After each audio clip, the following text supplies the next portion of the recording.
The 2018 draft, a class stacked with talent where you had arguably a top 5 player in the league now and likely future face of the NBA go third in that draft, but then was traded to the team who drafted 5th for another superstar level player in Trae Young, an up-and-coming superstar player who went late in the lottery in SGA, and what is already being perceived as a busted pick taken at number 2 because the Kings had the pick at number 2. Well, in this video, we're going to continue on this series of redrafting every draft from the last 10 years. We're going to be redrafting the 2018 class and how teams would have selected differently 5 years later. If you're new to the channel and you enjoy the content, be sure to subscribe and hit that notification bell so you don't miss a video.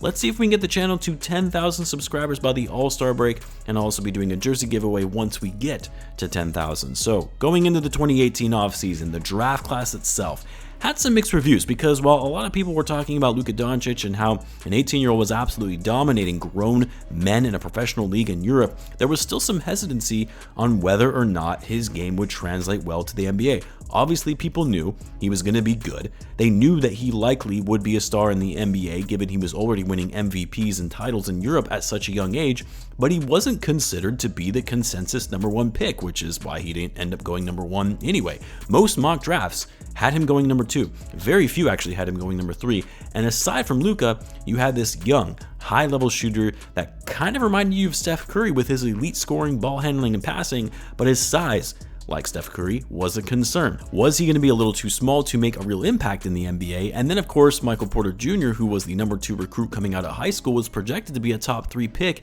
going into college. He gets injured, and there were concerns about his long-term health, despite the fact that he was very skilled, talented, and could be a star if healthy. So there were a lot of question marks around this draft and how teams should go about drafting said players and really understanding whether this class was in fact a deep talent pool or moderately stacked to really know what you were going to get. But either way, leading up to the draft, it was starting to become more and more clear consensus around the league that DeAndre Ayton, the big man out of Arizona, was going to be the number 1 pick. And when the Phoenix Suns were on the clock with that number 1 selection, they did indeed take DeAndre Ayton first overall. Now, say what you will about Ayton, his attitude issues in Phoenix, his lack of motivation at times, he's still a very skilled player. Shouldn't have been the number 1 pick, but he's a big man that can defend, crash the boards, great footwork in the paint, can post up, very much a traditional big man in every sense of the word, and he does it so well. That being said though, it's becoming abundantly clear that were the Suns able to make another selection in hindsight, they wouldn't have taken Ayton, especially with all the drama surrounding him now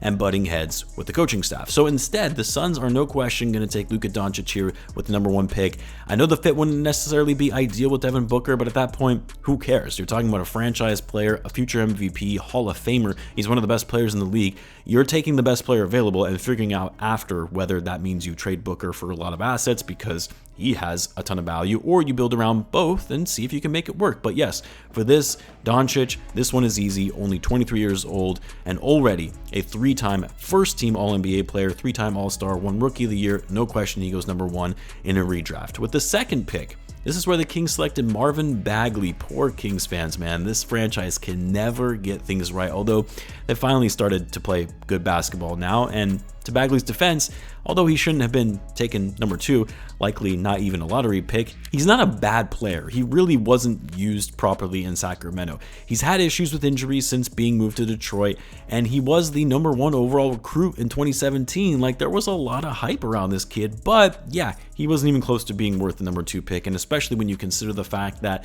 they had the opportunity to select Doncic and passed because they had just drafted De'Aaron Fox the year prior. Yeah, one of the franchise's biggest mistakes, among other things. But instead, because Luka is off the board here, the Kings are going to take gilgeous-alexander with the number 2 pick. SGA is another one of these players who had a decent rookie season, was traded to the Thunder in that trade for Paul George, and then really blossomed into a star in just his second season. I know technically he hasn't made an All-Star team yet, even though he most certainly will this season. The man has even been in the top 10 in some MVP ladders this year. He's been that good. And he's been so good that he's leading the Thunder, a team that was thought to be tanking, to actually playing decent basketball, to effectively taking them out of the tank for Wembayama sweepstakes as a result of it, putting up over 30 points per game on 50% shooting, becoming a much better defender than he has in years. SGA only 24, producing at this level is a superstar in the making, as you would hope. He's only going to continue to get better as he enters his prime, and a duo of Fox and SGA in the backcourt for the Kings would have been nasty. With the third pick, this is where the Atlanta Hawks selected Luka Doncic and subsequently traded him to the Dallas Mavericks in exchange for Trae Young, who was later drafted at number 5 and also received an additional first-round pick in this transaction, until you see that the additional pick that the Hawks used for that trade was to get Cam Reddish, who they didn't even end up keeping, and move for a second-round pick later on. But either way, Luka is off the board.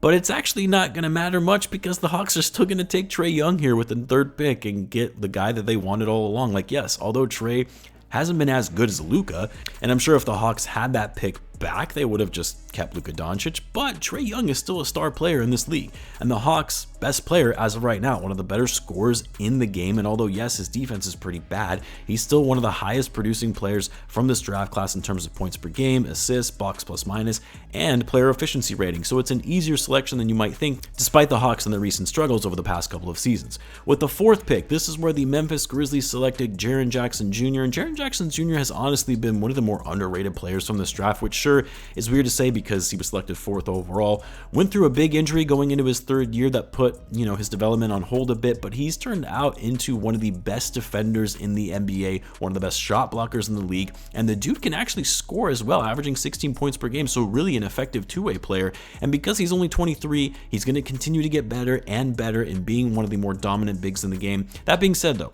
I'm actually not going to have the Grizzlies take Jackson here. Instead, this is where I'm going to have them take DeAndre Ayton. Not saying that Ayton is leaps and bounds better than Jaren Jackson Jr., but I'm more so looking at the future potential. I do still believe that in the right environment, with the proper motivation and attitude changes, he could be one of the best bigs in the league a few years from now. I just see a higher ceiling for someone like Ayton over Jackson Jr., which is why I have him going higher in this redraft. With the 5th pick, this is where the Dallas Mavericks technically drafted Trae Young before making that huge trade that netted them Luka. Obviously, both Luka and Trae are off the board here, so in this instance, this is where the Mavs would select Jaren Jackson Jr. The Mavs have too many bigs as it is, but this is more of a best player available scenario, and they could later figure out what to do with their other power forwards and centers. But yeah, I still like this pick for the Mavs given how well Jackson Jr. has been playing and the fact that he still has a lot of upside potential. With the 6th pick, this is where the Magic selected Mo Bamba, which I wouldn't necessarily call this a busted pick by any means because Bamba has actually shown us flashes of being a great player. He just hasn't fit well with the Magic with all the bigs that they have, especially now after getting Wendell Carter Jr. in a trade, drafting Paolo Banchero. They picked up Bol as a free agent who has been thriving now that he's healthy. He's just sort of been the odd man out, and while I think he's better than some people give him credit for, yeah, he's not a top 10 or a lottery pick for that matter, and as such, I'm going to have the Magic select Mikal Bridges here. Bridges, who ended up going 10th in the draft to the Suns, has been one of the more underrated players from this draft and has been a critical piece in the Suns turning things around to being one of the best teams in the NBA, maybe not so much recently. But without Bridges, I don't see this team being as successful as you saw them go all the way to the finals just a couple seasons ago. Besides, Bridges was a 3-year college player at Villanova, so he came into the league a little bit later than most, but still, sometimes that actually pays off well for teams, for players who develop a little later, come into the league a little more mature and more NBA ready. Some people might question the selection with Bridges going this high in a redraft, but he's actually top 5 in this class in terms of box plus minus, value over replacement player, and win shares. So while his numbers may not pop out at you, he's actually been a very impactful player when he's on the court. With the 7th pick, this is where the Chicago Bulls took Wendell Carter Jr. Wendell has been good. I do still think he's one of the better players from this draft, and while he didn't play that well in Chicago, he has since started breaking out while being on the Magic after being included in that Vucevic trade. I still wouldn't take Wendell this high relative to some of the other players still available, and instead I'm going to have the Bulls take Michael Porter Jr. here, which as a Bulls fan, he's the guy I really wanted the Bulls to take and really just take a chance on in that spot at number 7 despite all the injury concerns. The fact that he had already fallen that far, I thought it was worth taking a gamble on him. While Michael Porter Jr., yes, has had his injury issues, he's missed a lot of time throughout his short career, which is why I don't have him going higher in a redraft, but from a pure talent perspective, there's still the upside potential as well, based on what we have seen him be able to do when he is healthy. A 6'10 wing that can put the ball on the ground and get to the basket with a quick first step, shoot from outside at a high clip, and can defend decently well. Yeah, I would still draft Michael Porter Jr. this high in a redraft. And again, a lot of this also for Michael Porter Jr. is looking at the future potential, especially considering he's only 24 years old. With the 8th pick, this is where the Cleveland Cavaliers selected Colin Sexton. Sexton is a fine player, a high volume scorer, but not the most efficient. I think he would still go in the lottery in a redraft, but I'm not taking him at number 8. So here, the Cavs are taking Jalen Brunson over Colin Sexton. Brunson, who ended up going in the second round to the Mavericks, 33rd overall, ended up becoming one of the more underrated players in that draft. An undersized guard, but so crafty in his ability to get to the basket, great playmaker, good outside shooter, and really one of the best players on the Knicks right now. The only reason I don't have him a little bit higher here is because I don't see his ceiling and potential being as high as, say, guys like Ayton, Jaren Jackson Jr., or even Michael Porter Jr. With the 9th pick, this is where we really got our first busted pick, and the Knicks selecting Kevin Knox. What's funny is I actually remember liking this pick for the Knicks when they made that selection, thinking they finally made the right decision in a draft. But no, Knox simply wasn't that guy. Couldn't get things going in the league, was inefficient, couldn't defend, struggled to maintain any sort of consistency, and clearly should not have been a top 10 pick. So instead, we're going to have the Knicks select Robert Williams here. Williams went late in the first round to the Celtics, and while it took him a little time to develop into being that high-level defender he was touted as being coming out of college, he finally started coming into his own in his 3rd and 4th season, being one of the best rim protectors in the game, great on the offensive glass for second chance points, and was a key piece in that Celtics playoff run last season that got them all the way to the finals. And you might be surprised to know he's actually 2nd in terms of box plus minus in that entire draft class, only behind Luka, and 8th in terms of win shares.